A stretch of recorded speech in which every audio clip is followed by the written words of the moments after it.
বিসমিল্লাহির রহমানির রহিম।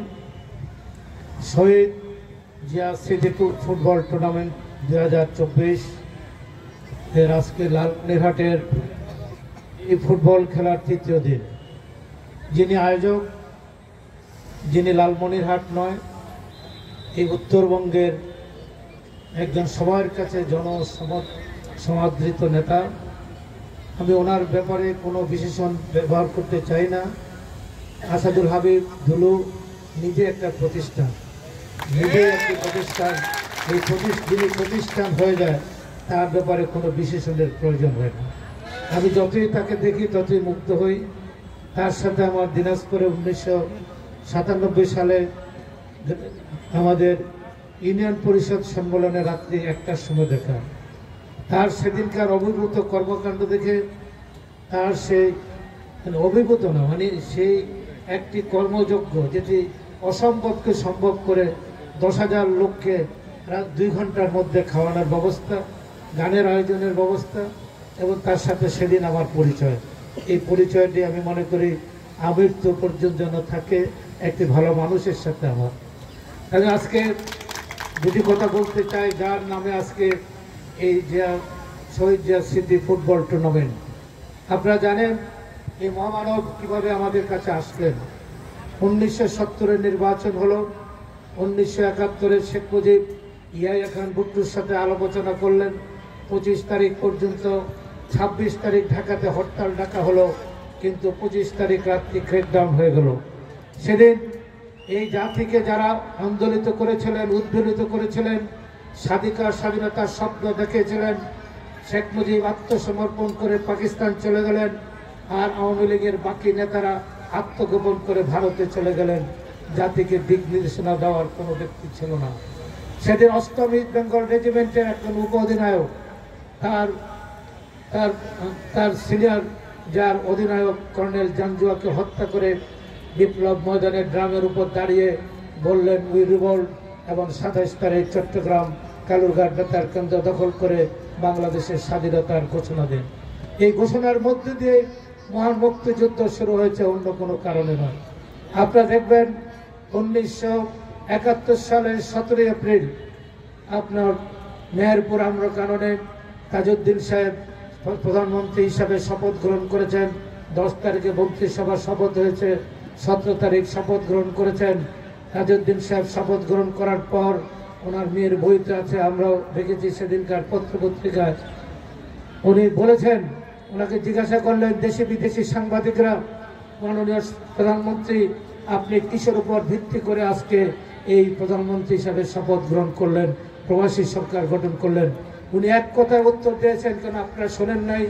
আমাদের তরুণ মেজর জিয়া কালুরঘাট বেতার কেন্দ্র থেকে স্বাধীনতার ঘোষণা দিয়েছে, এই ঘোষণার ধারাবাহিকতা আজকে বিপ্লবী সরকার হয়েছে, আমি প্রধানমন্ত্রী হয়েছি। এটাই হলো ইতিহাস। আওয়ামী লীগের ইতিহাস পাল্টে দিতে চান।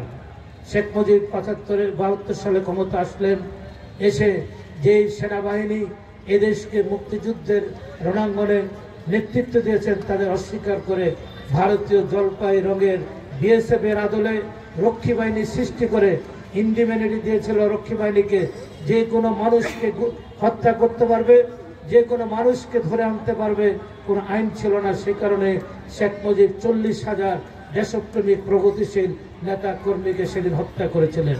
এদেশের সবচেয়ে বড় বিপ্লবী নেতা সিরাজ শিকদারকে হত্যা করে সংসদে দাঁড়িয়ে শেখ মুজিব বলেছিলেন, কোথায় সিরাজ শিকদার? এই অবস্থা ছিল। রাজনৈতিকভাবে গণতান্ত্রিকভাবে রাষ্ট্রের সরকার পরিবর্তনের কোনো সুযোগ সুবিধা শেখ মুজিব রাখে নাই। 1975 সালের 25শে জানুয়ারি সংসদে প্রবেশ করলেন প্রধানমন্ত্রী হিসাবে, আর হয়ে গেলেন আজীবনের জন্য রাষ্ট্রপতি, বাংলাদেশের বাদশাহ বনে গেলেন, এবং উনি বিভিন্ন গভর্নর নিয়োগ করে দিলেন। এখানে গণতান্ত্রিক উপায়ে রাষ্ট্রের সরকার পরিবর্তনের কোনো সুযোগ সুবিধা ছিল না বিদায় আমি নির্দ্বিধায় বলতে পারি 15 আগস্ট অনিবার্য ছিল বাংলাদেশের জন্য, কারণ সরকার পরিবর্তনের আর কোনো সুযোগ সুবিধা ছিল না।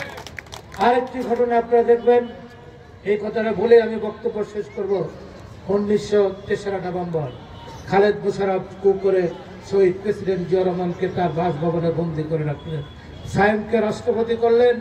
আর 4 তারিখ আমরা ঢাকা শহরে নিজ চোখে দেখলাম খালেদ মোশাররফের মায়ের নেতৃত্বে একটি মিছিল বেরোলো শেখ মুজিবের প্রতিকৃতি নিয়ে।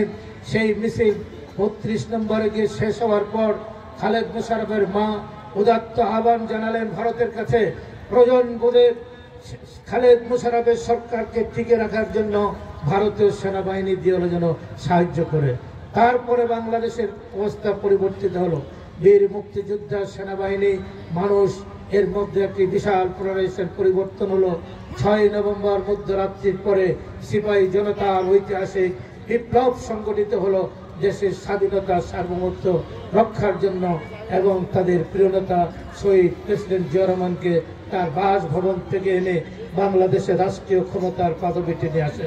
শহীদ প্রেসিডেন্ট জিয়া রহমান কাউকে হত্যা বা কু করে বাংলাদেশের রাষ্ট্রীয় ক্ষমতা আসেন নাই। জাতির ঐতিহাসিক প্রয়োজনে যেমনি 71 সালে স্বাধীনতার ঘোষণা দিয়েছেন, তেমনি জাতির স্বাধীনতা সার্বভৌমত্ব রক্ষার্থে সেদিন সিপাহী জনতা তাকে রাষ্ট্রীয় ক্ষমতার পাদপীঠে নিয়ে এসে উনি বাংলাদেশকে আবার বহুদলীয় গণতন্ত্র প্রবর্তন করেছিলেন। আজকে বাংলাদেশের যে প্রায় 1.5 কোটি মানুষ মধ্যপ্রাচ্যে চাকরি করেন, এই মধ্যপ্রাচ্যের চাকরির এটা দাতা হচ্ছেন শহীদ প্রেসিডেন্ট জিয়া রহমান। আমরা সেদিন দেখেছি ওয়াইসি সম্মেলনে উনি গিয়েছিলেন, একটা গরিব দেশ থেকে উনি সেখানে বললেন, আমি একটি গরিব দেশ থেকে এসেছি, আপনাদের পেট্রো ডলার আছে, আপনাদের উন্নয়ন আছে, আমি কোনো ভিক্ষা চাই না, আপনার দেশের উন্নয়নে আমার দক্ষ জনশক্তিকে কাজে লাগাবেন। সেদিন সৌদি আরব সহ সমগ্র আরব বিশ্ব এই বাজারটি খুলে দিয়েছেন, সেই কারণে আমাদের ইকোনমি আজকে টিকে আছে। আজকে $1 গার্মেন্টস বাংলাদেশ